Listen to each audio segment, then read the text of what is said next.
It's time for the Anchormen Podcast with Dan Ball and Riley Lewis.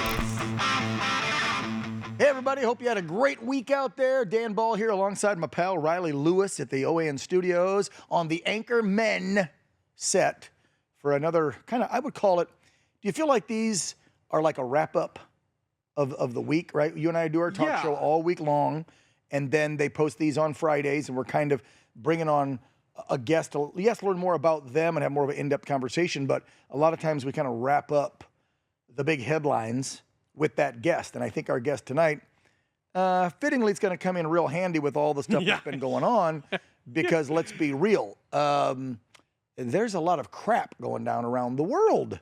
Yeah, it's, I don't want to say a pivotal moment, but obviously world-changing stuff is happening. Oh, it is. Say it. It's a pivotal moment. It's insane. We've never had a commander-in-chief like Trump that literally knows that our military can tackle on multiple fronts many secret missions that don't get exposed. Thank you, Pete Hegseth, for locking down the leaks at the Pentagon. On multiple continents at the same time. This president and Pete and our military can walk, chew gum, and F you up all at the same time, no problem. Yeah, operational excellence. It's a beautiful thing to see. I'm just...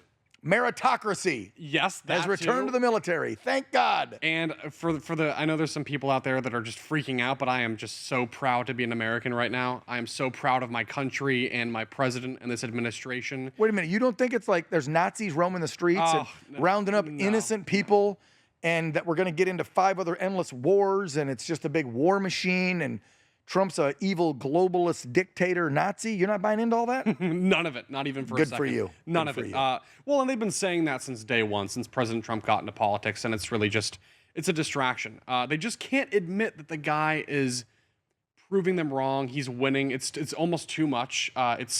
He's, in terms of effectiveness, I can't think of another president in modern American history that rivals this. Look at all the facets. You know why? Obama, Joe Biden, he brought in the right people. He gave them the power to go do their job, and they're doing it. Think about, okay, clean up the water, the food, and the vaccines. Bobby, go. It's happening. We're seeing it, right? Pete, clean up the military, and oh, by the way, get our special operators ready, because we're going to go FAFO some folks down south, over in Europe, you name it, doing it, done. Like, oh, global media, screw it, Kerry Lake, go in, clean that up. You put the right people in charge, give them your doctrine, the Trump doctrine, and say, now go do it. And we're only, what's today? 15, 16? We're not even one full year. I know. We're still about 4 or 5 days away from one full year of Trump. And we got 3 more. And can we do a special shout out to Marco Rubio? He's crushing it. Crushing it. How many hats does he wear now? Well, Trump gave him 3 jobs. Yes, and he needs more. He should run Minnesota. He should run California. He should run Venezuela and Ukraine. I say let him take it all. Well, besides Secretary of State, what's the other big one? Because I know he's in charge of the National Archives as well. That was the 3rd one Trump gave him. And now everybody jokes. You've seen the memes, right? Of course, yes. He's sitting on the couch in the Oval in that meeting all slunched like this. And now people are putting outfits on him like, he's the new head coach of the Broncos. He's the new president of Venezuela. He's the new... He's going to be probably... a president or a vice president someday, too. Oh, he's a contender. Yeah. Which, I don't know about 28. I really like J.D. Vance, and he's the VP, so I think that's the natural progression. With Marco as VP. Yes, but and then Marco runs when he's done. Yeah. What I'm praying for, we're going to get 4 of Trump, 8 of J.D., and 8 of Marco. 20 years of Republican presidents doing the America First Trump policy. That's what I'd like to see, because then I'll be 71 and hopefully retired, and hopefully this nation's on the right track so I can enjoy some golden years before I end up in the dirt. That's what I hope. I hope and pray. Beautiful vision. Because if we get another Democrat in the next 2030, let's not even talk about it. I know, but for the record, these are not Democrats. These are Marxists. Thank you. That party has just descended into full-blown communism. This is USSR level. You look at Zoran Mamdani in New York, Katie Wilson in Seattle, someone like Jacob Fry in Minneapolis. Keep it going. Even people like Kamala Harris, who was just installed, by the way. How's that for democracy? Don't forget, let's go Brandon in Chicago. Absolutely, of course. Thank you, Brandon Johnson. Chubby Pritzker, the gov there, too. You got them on the East Coast. Yes. I mean, come on, they're everywhere. You look at the, have you been covering the proposed wealth tax in California? We just had Grant Cardone on to talk about it. But wait a minute. I thought that Newsom said if the idiots in Sacramento put it up, he'll veto it. He did. Because he got so much grief from millionaires and billionaires that own companies and businesses. They're like, I'm leaving. Yes. I'm going to Tennessee. I'm going to Florida. I'm going to Texas. Hello, the gal that's worth $1 billion that owns In-N-Out Burgers just left last year and took the headquarters to Nashville, and right? I'm glad because I resent that term. These aren't millionaires. These are job creators. These are business owners. These are investors and inventors. Yeah, why is that a dirty word with liberals? Yes. By the way, which many of them are millionaires. Yeah, so why is it a dirty word when illegal stock trading Nancy Pelosi wants to call out millionaires and billionaires?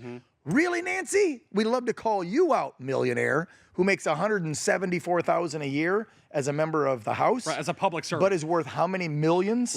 Right. Come on. So it shouldn't be a negative term, but you always notice how the liberals want to make being a millionaire or billionaire a negative. Well, that's become a cornerstone. Doing well in that way is a cornerstone of the American dream, and they just hate America, so they have to poo-poo it all. That's what it scares me, is the idea of a Kamala Harris kind of president or a Gavin Newsom. These people just want America to fail. They are betting on America's failure. That's all they want. They think this country is systemically racist and it's on stolen land, and they just want to destroy it.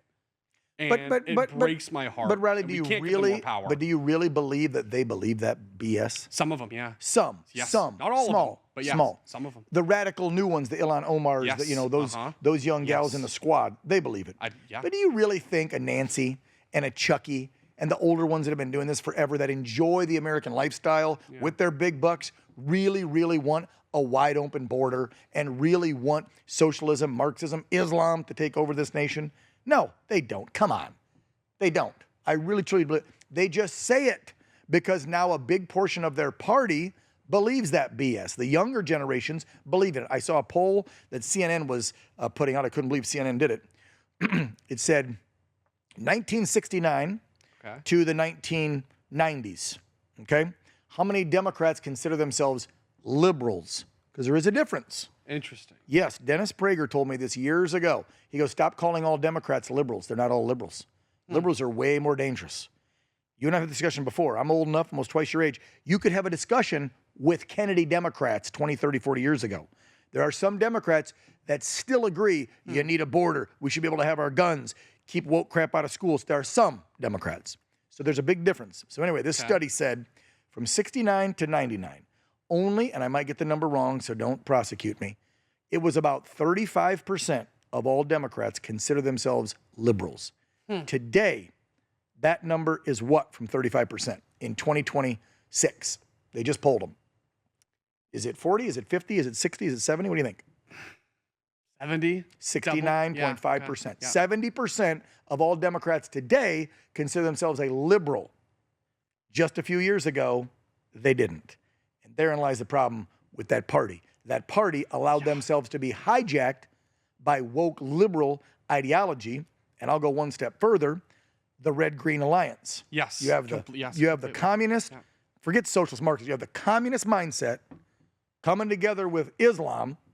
It's here in this nation, and they're trying to take over. And they want to recreate America. And it ain't going to be our republic anymore, brother. Well, no, and to be fair, at all. I think we got to stop it now. I agreed, and to your point, I think they've been reasonably effective. In some parts of the country. They have been. Look at Washington, where you Houston, have hundreds of Somali-owned daycare centers. They're not speaking English. They're stealing from the New York. taxpayer completely. Yeah, bro. Think about that. Absolutely. We're sitting here, we're naming more than one major city that's being taken over by Islam. And then as far as like Marxist American leaders, well, you could probably find about 20 to 25 different states, and within those, dozens of cities. Yeah. So with that, let's get to our guest, because let me tell you what. I know he has thoughts. If it gets down to the nitty gritty, and I know I'm going to say something that's going to piss some people off, but Trump's already talking about it. If he has to enact the Insurrection Act, he's going to do it, and he's going to put troops on the streets of America. That's going to freak people out. But I'm sorry, if things keep going the way they're going, the lawlessness, the elected Democrat officials calling for violence, and they can say, well, Dan, we've never called for violence. When you sit there and you claim that ICE are kidnapping people, when you're saying ICE are conducting illegal seizures of people, when you're telling them they're only going after black and brown people, when you literally call them Gestapo and Nazis and Hitlers, you don't have to say, go punch that ICE agent, but you're giving them permission. Jacob Fry, mayor of Minneapolis, Tim Tampani Walsey, governor, not for long, of Minnesota, and I can keep going on and on. You are inciting this chaos and violence. And if you're not willing to send your local, county, and state police in to quell the violence and chaos created by your people that you whipped up, and the paid agitators, because we know they're paid for too. Many of them. By NGOs. You see the videos online, they brag about it. Then what alternative does Trump have?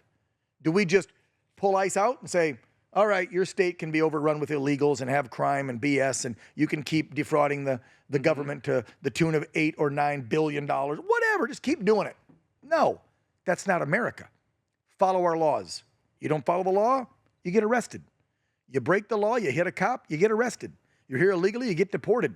And if these liberal Democrats don't want to follow the law of the land that's been in the books for 250 years this summer, then yeah.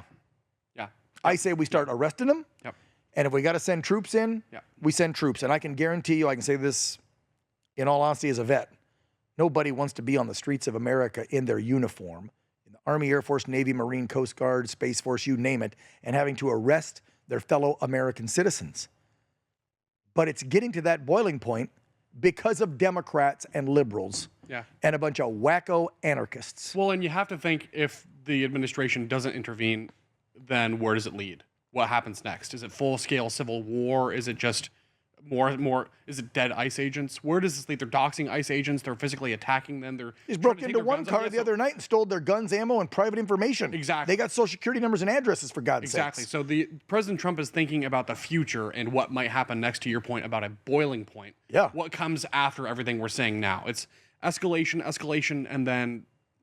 And while he's trying to get this nation in check, he's trying to keep our foes on their heels, enrich America, and keep us safe. That's why there's actions down in Venezuela, the taking of Maduro, the threatening to take Petro in Colombia, threatening Cuba, telling Sheinbaum, let us come in and get rid of your cartel problem. She's saying no. Gee, I wonder why, Ms. Sheinbaum.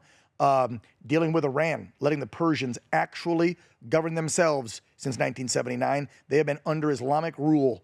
They've been killing thousands, tens of thousands of them, while trying to keep the Jews safe in Israel from the wackos and the Palestinians. No, the crazy Islamists that want all Jews dead on the whole planet, and all Christians, by the way, I might point out, while trying to get Greenland for multiple factors, obviously security. And yes, they're sitting on a pile of minerals and uranium and stuff that we and their people need for the future. So he's attacking on so many fronts globally and here at home. I've never seen anything like this in my 51 years on this rock. And I'm wondering if our next guest, who's got me beat by a couple years, has ever seen anything like this in a commander-in-chief, because he dedicated about 24 years wearing the uniform, and then the last several years dedicated to educating and talking about and writing books about American greatness, about our military, and tons of other things. So without further ado, he's an Army vet. You know, he was I think I read he was a Ranger, but he's going to fill us all in. Yeah, I always just know him from the U.S. Army War College. Retired Lieutenant Colonel, where's he at? Robert McGinnis on the Anchormen podcast. Colonel, nice to see you. Nice to see you out of a tie, hanging out. How are you? Yeah, I'm doing great, Dan. Glad to be with you this evening. And I don't know if you've met Riley yet. Have you had the Colonel on your talk show? On the show a few times. Okay. Yeah. Okay, good to go. Good to know. And always happy to do it, by the way. Just especially now with everything going on with Greenland, Venezuela, all of it. It's, you know. That's the key. Yeah. I mean, you're talking to somebody here who not only wore the uniform, but then worked at the Pentagon, helped out with policy, again, has written books about our adversaries and American prowess around the globe, and also educated and trained a lot of our troops, because he was I don't know if they call them professors, but he was an instructor at the Army War College. So he's done so much. But let's let the Colonel back us up. This is what we do on this one, Colonel. You get like 40, 50 minutes. So first up's first. Before we get to global conflicts and back here at home, we like to always ask our guests to tell us and the viewers more about themselves. So we want to know where little young Robert, or Bob, whatever you were called when you were young, I was a Danny, where you were born, where you went to school. Then we'll get into your military years at the academy and stuff. So start filling us in. Yeah, Orlando, Florida. Left there at age 10. My mother remarried to a guy that was a computer guy and worked in the space program. We moved to Oxnard, not far from where you are. Oh. And then went back to Huntsville, Alabama, for the area Marshall Space Flight Center. My stepfather worked on the space program. My neighbors were, friends of Werner von Braun, who was brought over because of his V2 experience. My next door neighbor, was one of the chief engineers on the Saturn V.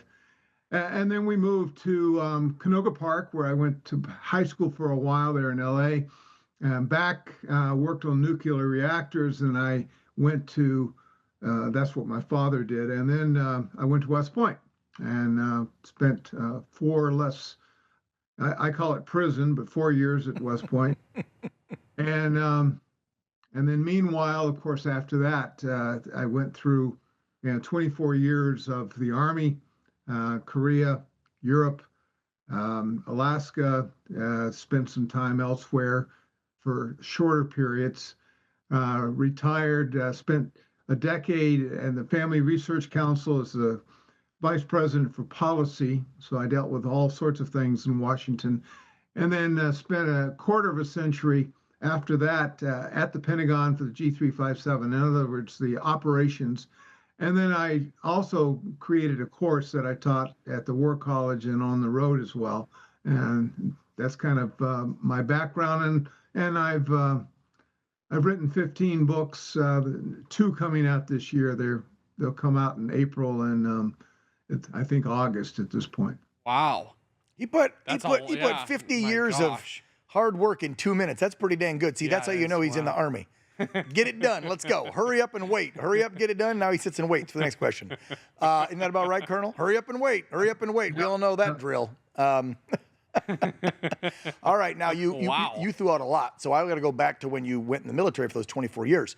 Tell me what you did when you were in. Did I read you were airborne? Were you a Ranger? What'd you do?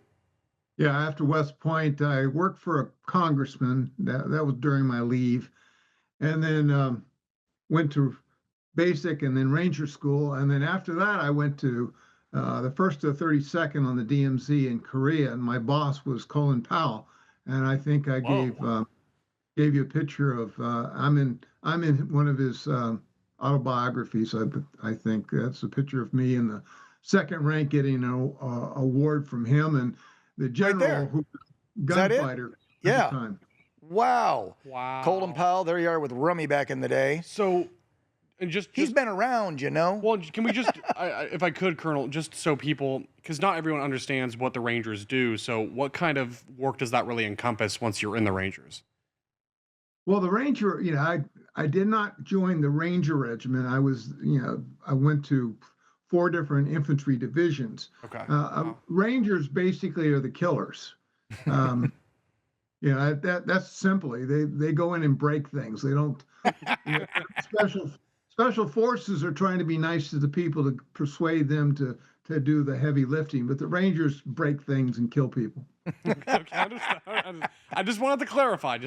But he's always kind of been a diplomat, if you will, as well as a soldier. Because look at the elbows he was rubbing and the folks he was keeping with there. And so, okay, so you do a couple decades there, then you get out, and now you're putting years in D.C.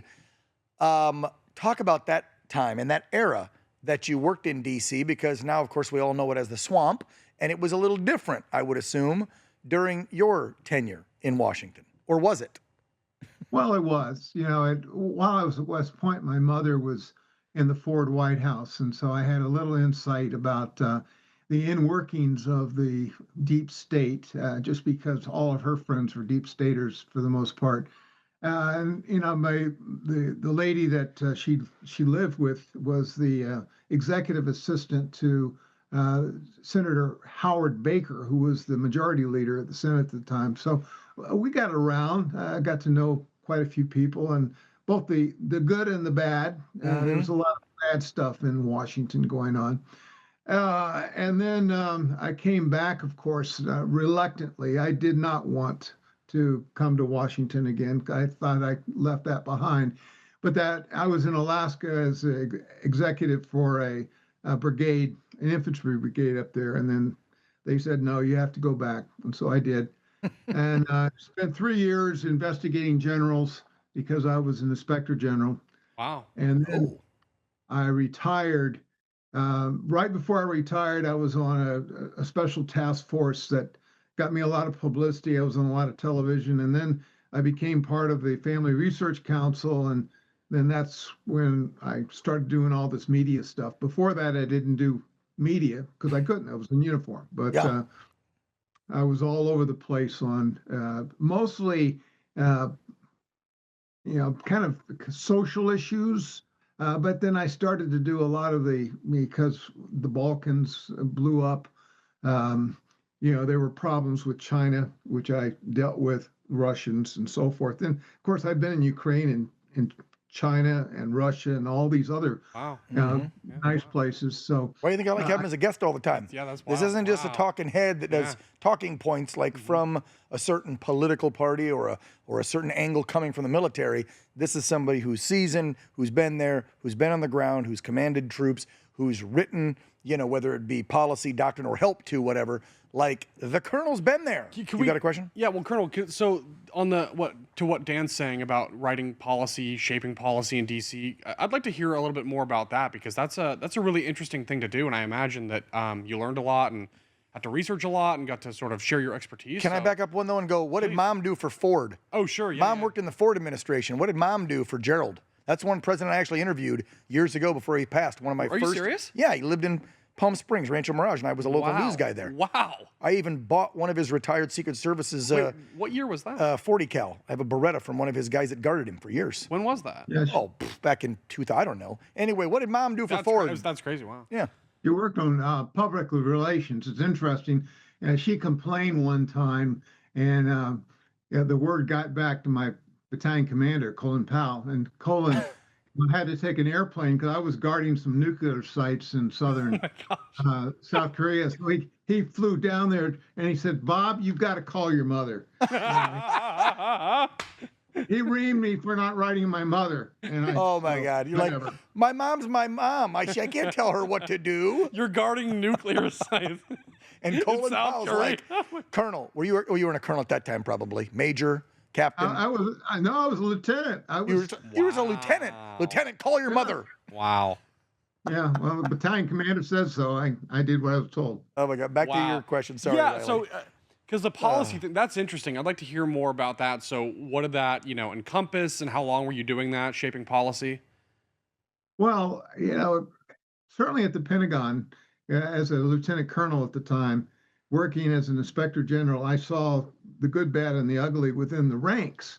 And then I worked for the chief of staff the last 6 months and saw, what Bill Clinton was doing as I transitioned out, and how they manipulated things and threatened people and the like. So that got me into the Family Research Council, where we wrote with the conservatives all sorts of policy. I testified. I became sort of an expert on drugs and crime and all sorts of things. Really? I was appointed to do a bunch of things and testified traveled the world to various countries, helping other organizations. So I learned policy pretty well at that point. Then I went back to Pentagon and I wrote policy for the Army. And then, of course, I taught at the War College, but that was as a result of all the work that I'd done policy-wise at the Pentagon. So what year would it have been when you got to the War College, and what was that like? Yeah, what was the course? What were you teaching? Yeah. I became the Army's expert on security cooperation, which is how we deal with people in other countries, other militaries, how we cooperate. NATO is security cooperation. Wow. That's the sort of stuff.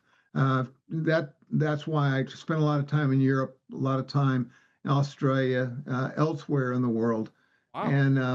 And then, of course, we created a course, and because we were the G357, which is basically the people in charge of the operations for the Army, we said, well, we need a course. And so the Army War College president, the general up there said, oh, we'll sponsor it for you. And so you can do your course up there. And so we'd bring people from all over the world and we'd train them up.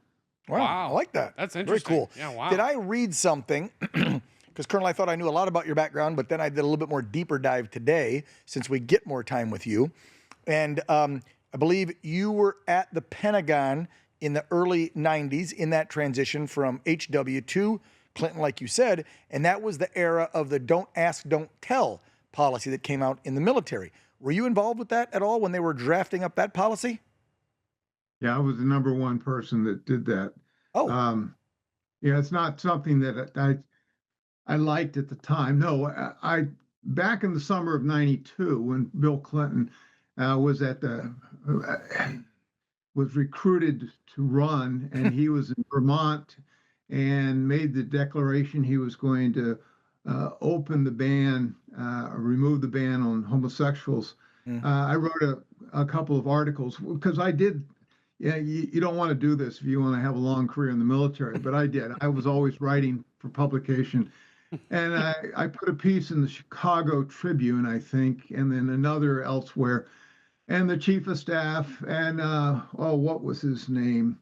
Most decorated soldier at the time called me, and Colonel Hackworth, Dave Hackworth. You may know him, but whatever. Dave called me and said, this is an important issue. I've talked to the Secretary of the Army. We want you to help us out. And so they yanked me out of being an inspector general and threw me into the chief's office. And I worked on that for 6 months before I retired. And I saw the good, bad, and the ugly inside. Yep. Wow. I bet. Well, I look back because, Colonel, I was signing up in 92 when you were doing that. I signed up in 1992. I went in the summer of 93, but I signed up delayed entry the end of my junior year in high school, which would have been 92. And I remember hearing all that stuff. That's why when I saw your name attached to it, I'm like, look at how I think we're back on a good swing of the pendulum, but look at where we've swung from don't ask, don't tell of 92 to last year before Trump and Pete took over. Yeah. Look at how the military was like, oh, let's have transgenders in combat with our Navy SEALs or whatever the crazy liberal crap was. And I'm sitting there going, oh my God, can we just go back to 92 with don't ask, don't tell?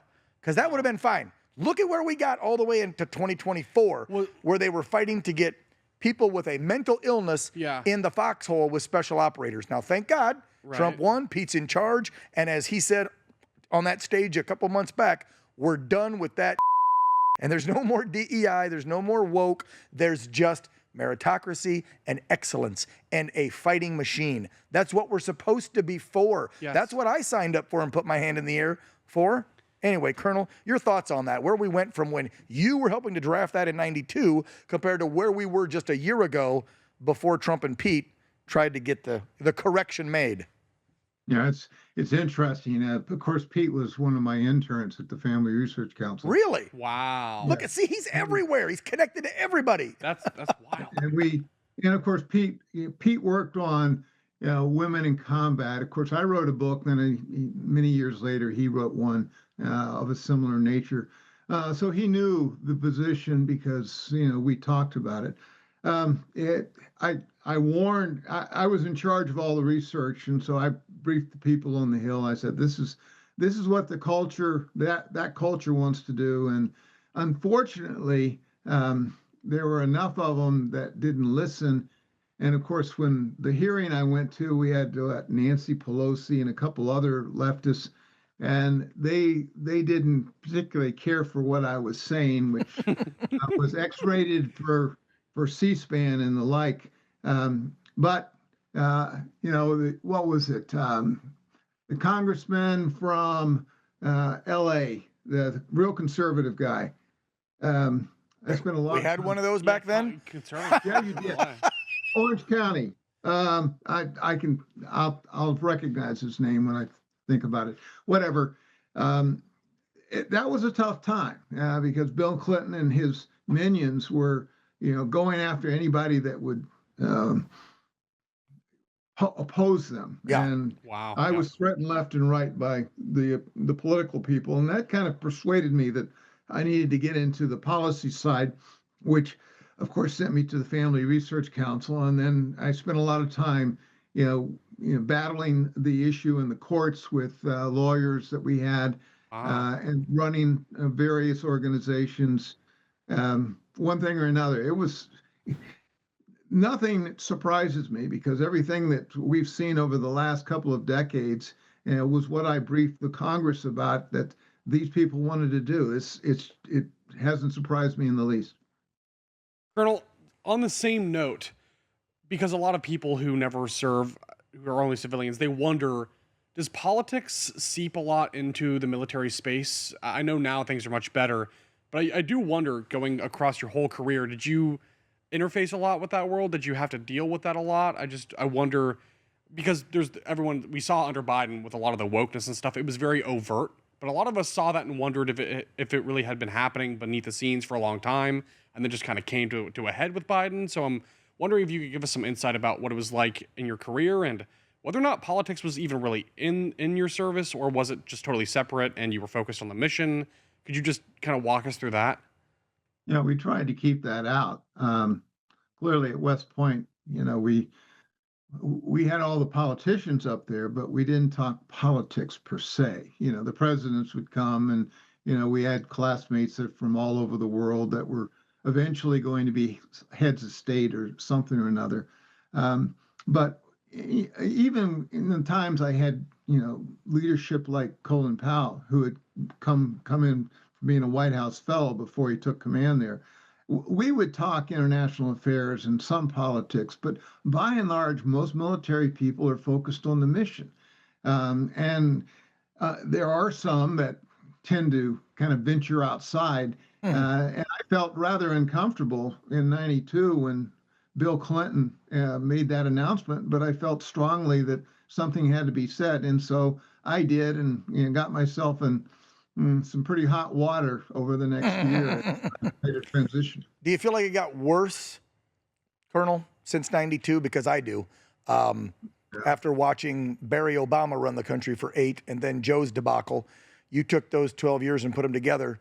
I saw nothing but woke ideology seeping in to the military ranks. I mean, it's always probably been at the top brass because they're in D.C. at the Pentagon dealing with politicians and policy. So I get that from the generals and the colonels and the admirals, but it never used to go into the ranks. Like, we never heard about it down at E1, E2, E3, E4 level, which is, what I did when I was in.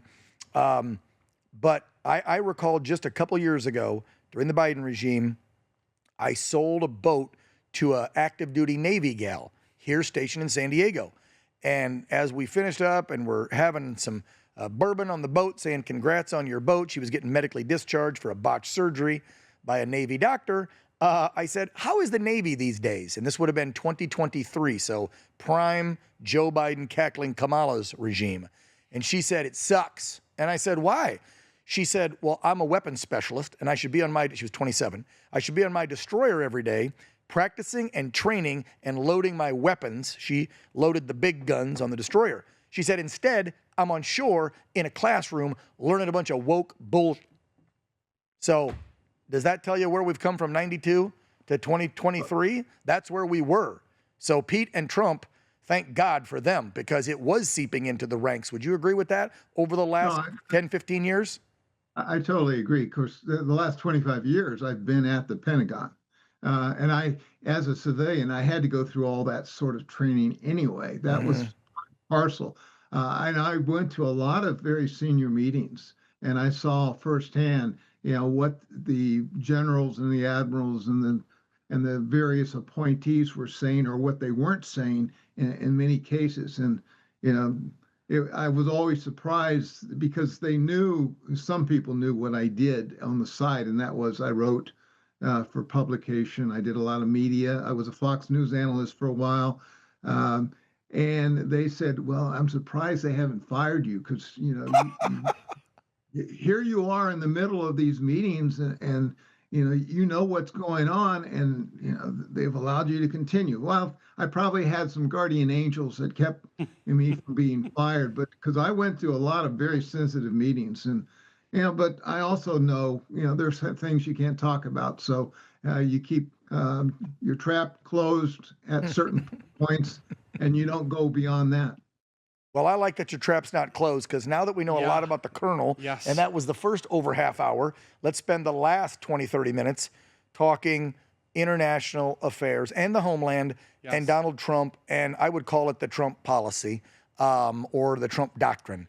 And when it comes to either we're going to go down south and talk about Venezuela, Colombia, and Cuba and Mexico, or we're going to talk about Ukraine, Russia, or China, the Colonel, I think, can weigh in on all of them. Riley, you kick it off. Which zone should we start with first? Let's start with Iran, actually. Oh, and yes. the Middle East, please, because I don't know about you, Colonel, but I'm watching what's happening right now. Things are changing so quickly. And I think the Ayatollah is going to fall. I think the Ayatollah might be a dead man walking at this point. I don't know, but you see thousands and thousands of people, 50 years of oppression. Iran is a country of 92 million people. You can only keep them down for so long. They seem organized, mobilized, and ready for internal regime They've been change. begging for this since 79. Yes. Come on. Women Yes. used to be able to walk Yes. around normal, go to school, have an opinion. And then what took over? Islam. Look what happened to the Persians. That country was thriving And- before Islam took over. And one thing I think a lot of people have forgotten, but Iran has wronged America, contrary to what you hear from some commentators. I've read about the hostage crisis. I wasn't there for it. I didn't live through it, but during the 1979 revolution, they held, how many Americans was it, for 400 plus Colonel knows days? he was active duty then. Yeah. Let's kick off with Iran, Colonel, in your opinion on how, well, one, the murders have, according to Trump, stopped, how Trump is handling it, and how the world, our foes and our allies are reacting. Your thoughts?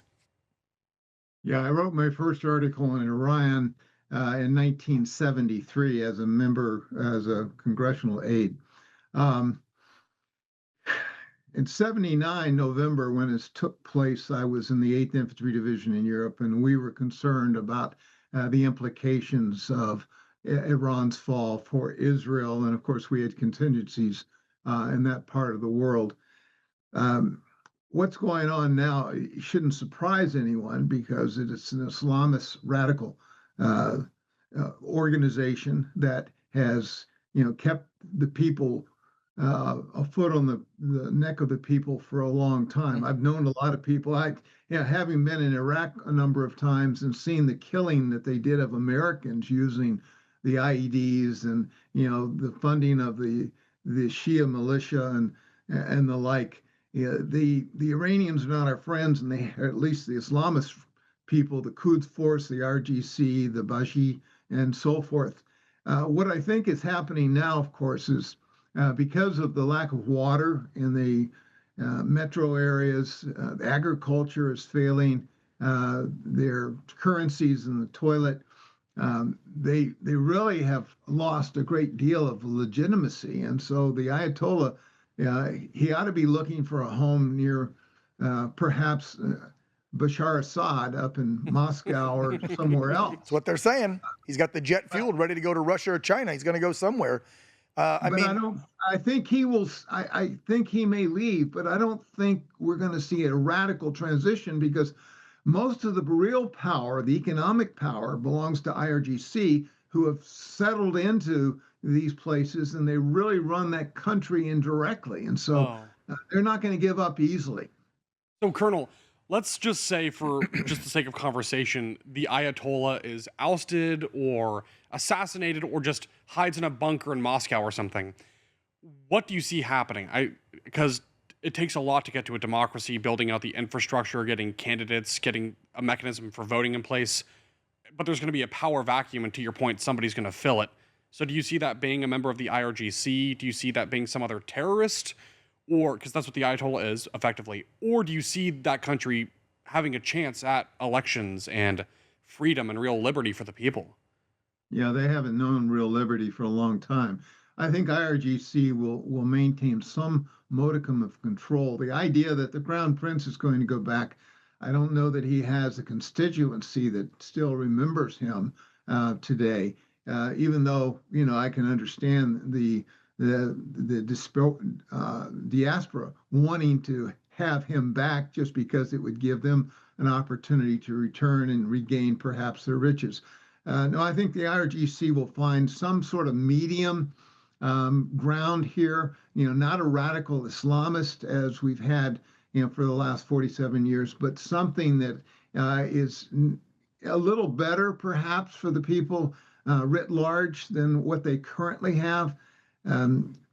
Yeah, I don't see that they're going to throw everything to the wind and then all of a sudden have democratic elections and install somebody that's a Jeffersonian Democrat. It's just not going to happen. That's the world they live in. All right, let's get your take since we just brought up Russia, where the Ayatollah might go hide out. Putin, Ukraine, the 20-point plan, whatever. There's 2 or 3 sticky points. Zelensky the other week said, I see you shaking your head. You and I talk about this almost every week on the talk show. There for a hot second, a week or two ago, it was looking close, right? Zelensky was like, we're 1 or 2 issues away. We know it's Donbass. We know it's keeping UN forces or American forces there. That's the 2 big sticky points. You know Putin's playbook well. You've been, like you said, over to Moscow. You know this region. You know Eastern Europe. What the heck do you think is going to happen? I know Trump wanted to get this thing handled like the first month in. Here it's a year later, and he's still fighting to end the war in Ukraine, Colonel. Yeah, well, Putin hasn't changed his mind as to what he wants. Something tantamount to what the Soviet Union was or the Russian Empire of the 19th century. Now, is that possible? Well, if he can hold on, if he continues to get the Chinese backing him, what's hurting him, of course, are the tariffs on oil, that he's not being able to use the shadow fleet as much as he would like to continue to fuel the campaign in eastern Ukraine. I will tell you, because of what I did last year, up to last year, is the Europeans, the senior leaders, they are very, very concerned. That's why they didn't take a lot of coercion to start spending more on arms. They understand that Ukraine is not the end of the story. And certainly the Poles are incredibly serious. The Baltics, the Estonians, the Latvians, they're just armed to the teeth. And even the Germans are starting to get very serious about this. They wouldn't do that if they thought that Putin would be satisfied by slicing off the eastern portion of Ukraine and go back to Moscow and retire. They don't believe that. Well, Colonel, here's my question. Why don't they put more in? It's like, we got to be the world peacekeepers all the time. Ukraine's not even in our backyard. This is, right? Like, at least Greenland, which we'll get to in a second too, because Trump wants to annex it for security purposes and for some of the minerals, of course. And I'd say to free the people under Danish rule, because we've learned a lot of stuff about how Denmark has treated the natives there over the last 50, 60 years. Anyway, point being is, why don't the Europeans, why don't more NATO forces get over there, show a sign of force, have them put boots on the ground, it's their backyard, like Germany, and say, hey, Russia, do the 20-point deal or else, because it's always us, and Trump, thank God, we didn't put boots on the ground. We're not doing any strikes to help them out. We're letting Ukraine fight this one.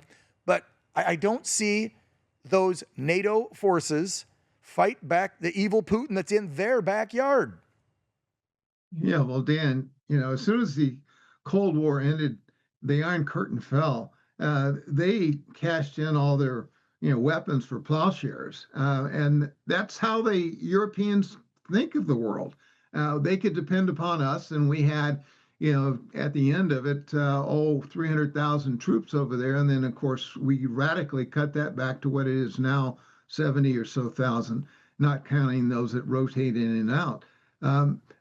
But we didn't have a Trump that was willing to say, you either do this or we're going to, take our stuff and go home. And so they now understand that there's a different sheriff in town and that they need to, do far more. And so they are doing more, but, arguably not enough. And they are nervous about what is happening in their eastern part of Europe. Well, Colonel, speaking of having a different sheriff in town, Yeah. let's talk about Venezuela. And a vacuum. So Maduro captured in a brilliant operation. Amazing. Absolute resolve. Please brag up special forces on who did that, by the way, when you kick this off, Colonel, because we got to talk about who did it, and then we can talk about the what's going to happen. Oppo leader meeting with President Trump, too, was... Mercado today was at the White House? Yeah, absolutely. She showed him, I think, did she give him her Peace Prize? Because I know she presented it to him. She wanted to give it to him, I heard before. There she is. Yeah, I believe so. So your thoughts on, one, the mission, because we got to brag up the best friggin' military on the planet to pull a guy out. None of our boys get killed. Yeah, we killed a bunch of Cuban special forces a-holes. I don't care. And we blew some stuff up. So what? We got rid of an evil dictator. And Colonel, talk to the bigger picture that the media and the left won't talk about because they want to make Trump like this big bad dictator who snatched up and stole another leader, an illegitimate narco-terrorist who had a bounty on his head.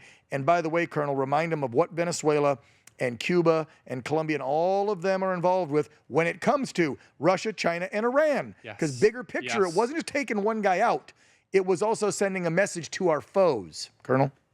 Yeah, the 21st century Monroe Doctrine that Trump has installed in his national security strategy makes it clear that we don't want these countries like China and Russia in our back door. We are claiming dominance in the Western Hemisphere. And that, of course, eventually we'll talk about Greenland. But down south, you're not going to pump drugs into America and kill tens of thousands of people. You're not going to sell crude at cut rate prices to China, and then, of course, give it to the Cubans to keep them afloat. He's just going to take charge of this. Now, the military operation, General Kane was just very professional in the briefing there at 1100 on the day of the operation. He said, yeah, it was almost flawless, 150 aircraft, 20 different airfields. Evidently, I don't think they ever said it was Delta, but probably was.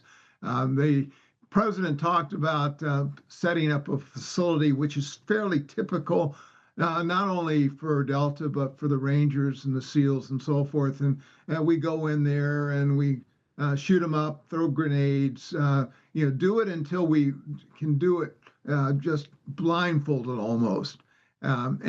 The operation was just phenomenal. And as the president said, and as General Kane said, no one else in the world could do this like the U.S. military because we practice it all the time. And I really like the idea that, in the mid 80s, we created the Joint Force. And that, of course, is the chairman of the Joint Forces. It really blends all the military services together in a very focused operational capability that no one else in the world, Chinese, Russians, you name them, can even come close to the effectiveness that we can deliver for the American people. Well, I have to say, Colonel, I'm sure we all are sleeping much better at night knowing the U.S. military is not to be trifled with at all. And has a real commander-in-chief. And a real secretary of war that isn't worried about your friggin' pronouns. And just someone who has the guts to do what needs to be done. So thank you, President Trump, for that. Yeah. But speaking of security. Let's go to Greenland. Everyone's talking about Greenland. I want to get your thoughts about what's going to happen, President Trump's ambitions for it, and most importantly, why Greenland and that territory is so strategically important for America's security, because that's what really matters. Haven't presidents been talking about it for over 100 years? Mm-hmm. Colonel, that we should have control of Greenland? Like it's not like Trump's the first one. No, it's not. Just keep in mind that the Golden Dome is critical for us to have control over, vast portions of Greenland. During the Cold War, of course, we had 6,000 troops up in Greenland at the old Thule Air Force Base. Mm-hmm. Was there that we would track things. Now, I've been in some of these facilities. I used to be the operations in Alaska, and I've seen the satellite tracking systems that we have, and why it's so important to know where the Russians at that particular Cold War era had all their ballistic missiles and where they would come across, and then, of course, how we would counter those. Greenland is just a big part of that northern hemisphere that is right on the Arctic, that we need to have a sort of what we used to call the dew line, that would defend against ballistic missiles that might come from the likes of the Russians or the Chinese and so forth. Now, of course, Fort Greely, which is south of Fairbanks, close to where I used to live, we have 40 warheads that are capable, but they're mostly for intermediate to knock down something the North Koreans might happen to lodge or lob in our way, as well as the Vandenberg Air Force Base, not far from where you are. So we have that capability, but it's very limited. So the president's Golden Dome would include all of that and much more, to include obviously some facilities that we envision that would be in place in Greenland. Now, Greenland, of course, is in the Arctic, 750 miles north of the Arctic Circle is the old Thule. There's shipments that are now being able to use that area even during the winter, which we didn't have until recently.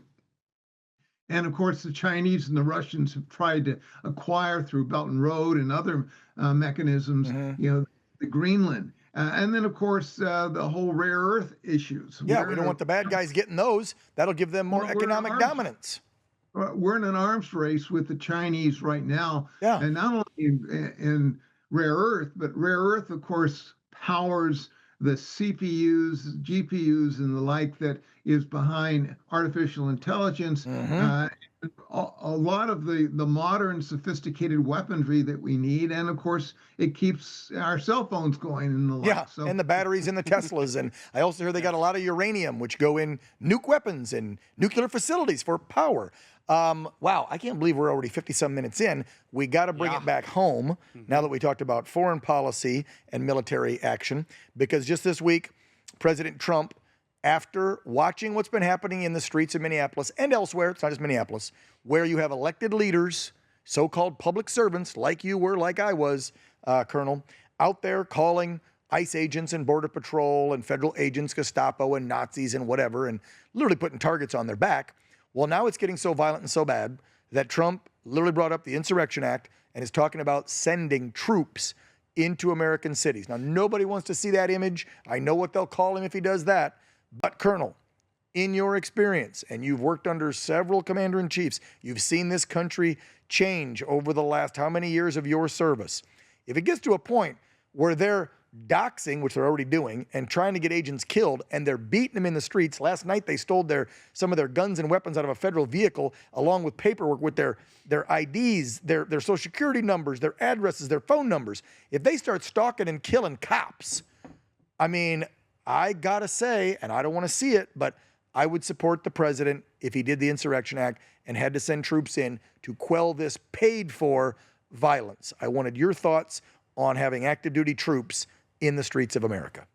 Yeah, I share your concern about that, but yeah, the circumstances are pretty dismal right now. Yeah, I would hope that Pam Bondi would go after whoever the people are funding this, and I think we have a pretty good idea.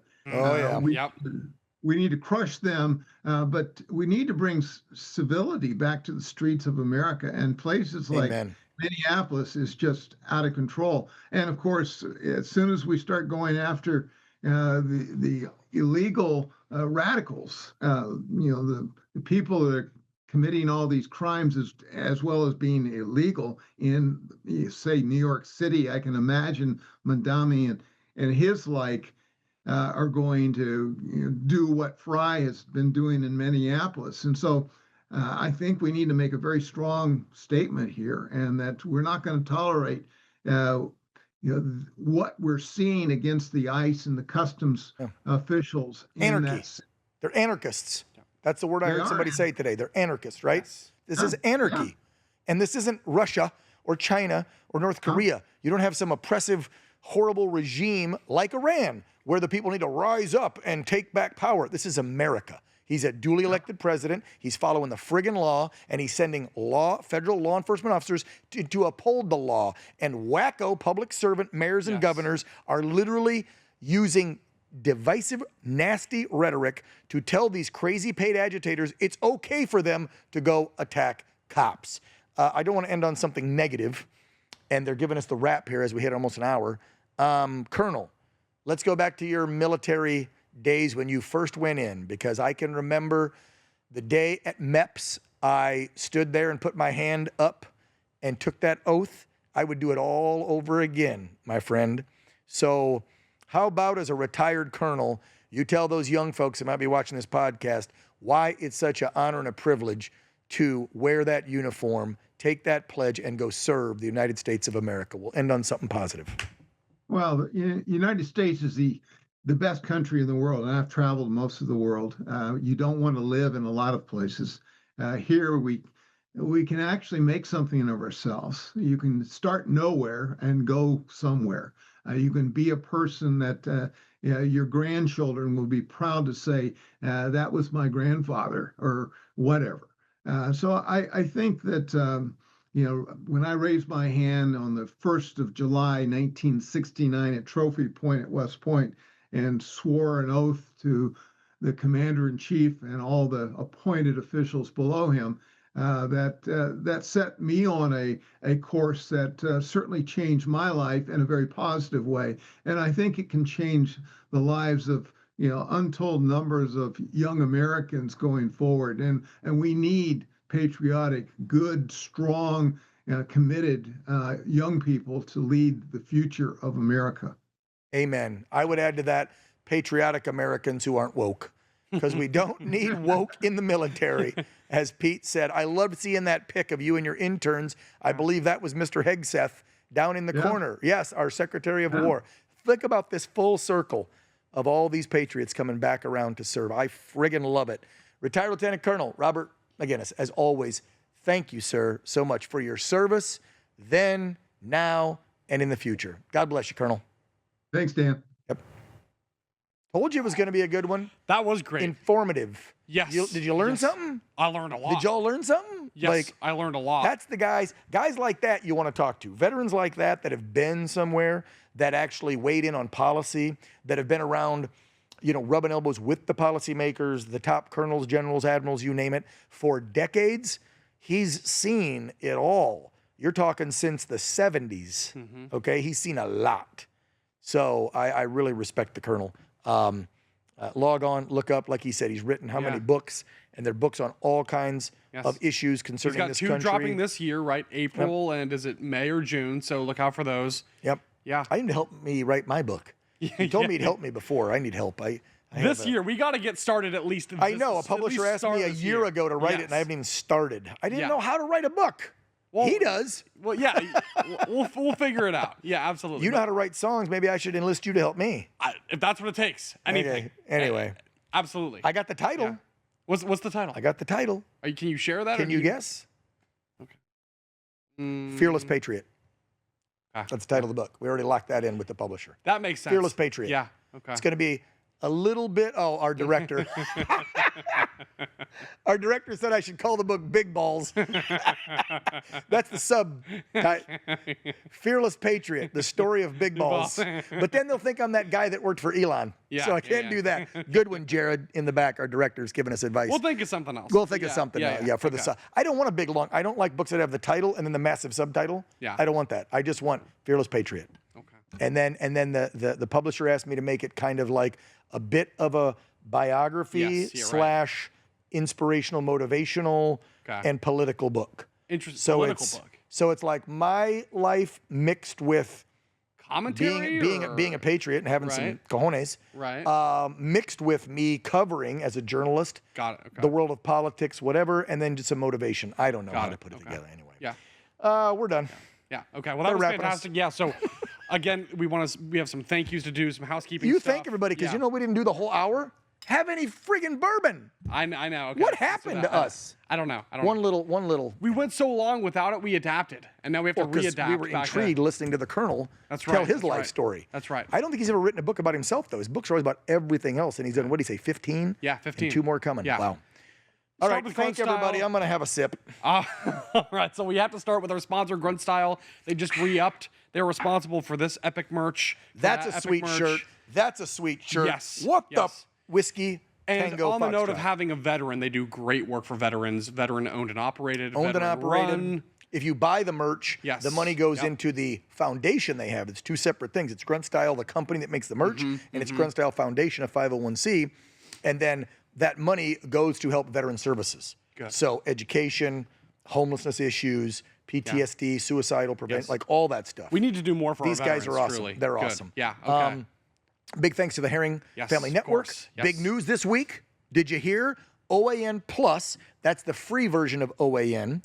So you're not getting live current stuff. You do have to either be on Dish or Sling or YouTube TV or Spectrum to watch us live. Or OAN Live, of course. But Download the app. OAN Plus, the free channel, and our entertainment sister network, AWE, are both now on fast Prime channels. So if you are a subscriber to Prime, Amazon Prime Video, you can now find OAN Plus and AWE on Prime. I think it's effective this week. It is today. That's awesome. Today. It's amazing. Okay, and there's 1 hour. Good night. Are we done? And well, also to find us, because you got to know where to find us. So YouTube, like you said, Facebook, Rumble, X. We do clips from this. Yep. Sling, Spectrum, Yes. Dish. Hopefully direct again soon. Make sure you like, subscribe, hit the notification bell on YouTube so we know when we drop content, which You is say every Thursday website? and Friday. Yes. OANN, 2 N's. Yes. OANN.com is the best way to learn everything about OAN. Yes. And the best to the Herring family. Mr. H, as always, thank you, thank you, thank you. God bless you. We love you. For Riley Lewis, Dan Ball, and all the staff at the One America News Network, couldn't do it without you, the fans and viewers and patriots. God bless you. We'll see you next week on The Anchormen. Want to see more great videos like this? Click on the link below to subscribe to OAN Live and watch Dan Ball's Real America and The Matt Gaetz Show on Dish Channel 212. Tune in, subscribe, and watch today.